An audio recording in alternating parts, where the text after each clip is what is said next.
You talk about the arms race within private credit, the sort of race to get enough share on all levels of the lending world that you can be able to go without the banks, right? Absolutely. Can you explain?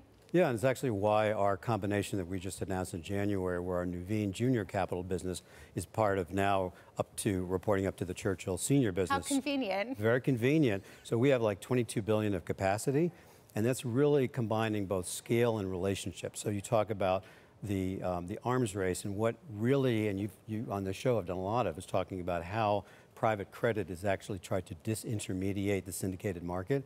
And with scale such as the 22 billion we have the ability to go to our sponsors and say, you don't have to go the syndicated route. We can take care of a senior debt and a junior capital deal for you by ourselves. What's the tipping point, though, when scale becomes a liability in terms of getting so big that you have to take big, concentrated risk in order to deploy your money quickly enough? It's a great question. And so in our case, we spread out the risk amongst a number of different funds. So we diversify it by fund. And so no one fund has more than a very small percent. But there are some firms that don't have those multiple funds the way we do, and they're concentrating in one or two, and that is something to be concerned about. Which brings us to another point that you recently highlighted in your newsletter, which is this sort of fear of the private credit markets and how much money has been raised. And you pointed to an institutional investor opinion piece where two investors wrote under the headline, high yield was oxy, private credit is fentanyl. Yeah. I imagine you disagree? Yeah, okay, vehemently. Okay. And I had a rebuttal all ready to go, but there was a former Treasury official who actually did a rebuttal that was published, which was very good. And essentially, and look, capital markets observers always have to have something to complain about. In this case, though, it was really unfair because as the rebuttal pointed out, private credit is actually has nothing to do with systemic risk. These are practitioners who have long-dated capital, who eat what they cook, and the risk is not distributed out to somebody else.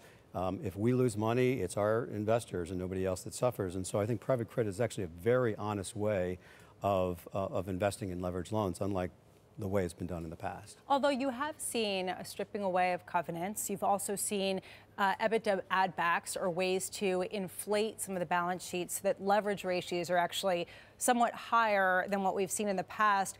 Why is this not an area that people can point to as signs of froth within a market that has ballooned in the past few years? Well, Lisa, that point is in fact the thing that we worry about, because when companies are supposed to get to a certain EBITDA level and they're not, their leverage goes from X to X plus, and so it's actually fake leverage because the EBITDA isn't where it's supposed to be.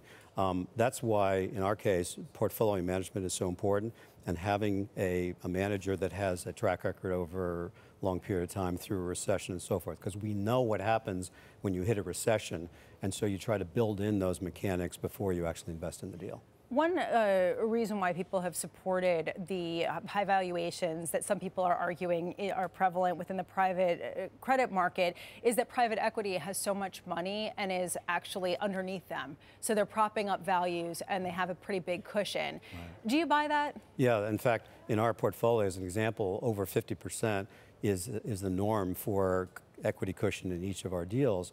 And it's true. The thing that people do worry about is that what happens if the sponsor takes their money out of the deal, okay? So we're very concerned ourselves about dividends, as an example.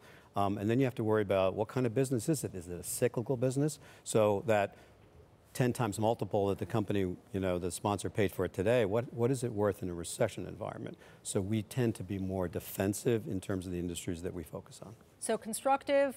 There are pockets of concern, yes, but in general, moving toward an ongoing consolidation and normalization of the industry. I think private credit is still a great business to be in.